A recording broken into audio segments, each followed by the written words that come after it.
তাহাজ্জুদের নামাজের পরে কেউ যদি এই দোয়াটা যদি পড়ে, আল্লাহ পাক তাকে গুপ্তধন দান করবেন এবং আল্লাহ পাকের যত রহমতের দরি আছে সব কিছু এই বান্দার জন্য খুলে দেন। সে দোয়াটা কি জানেন?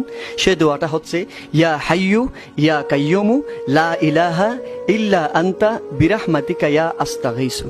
জাস্ট এতটুকুই পড়বেন আপনি 3 বার 5 বার 7 বার যতটুকু আপনি পারেন এইভাবে পড়বেন।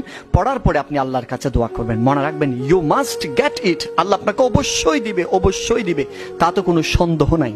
এইভাবে যদি আপনি দোয়া করতে পারেন, আল্লাহ আমাদেরকে কবুল করে নিন। তাহাজ্জুদের নামাজের পরে কেউ যদি এই দোয়াটা যদি পড়ে, আল্লাহ পাক তাকে গুপ্তধন দান করবেন এবং আল্লাহ পাকের যত রহমতের দরি আছে সব কিছু এই বান্দার জন্য খুলে দেন। সে দোয়াটা কি জানেন?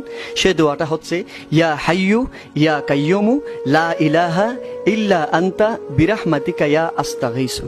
জাস্ট এতটুকুই পড়বেন আপনি 3 বার 5 বার 7 বার যতটুকু আপনি পারেন এইভাবে পড়বেন। পড়ার পরে আপনি আল্লাহর কাছে দোয়া করবেন। মনে রাখবেন, ইউ মাস্ট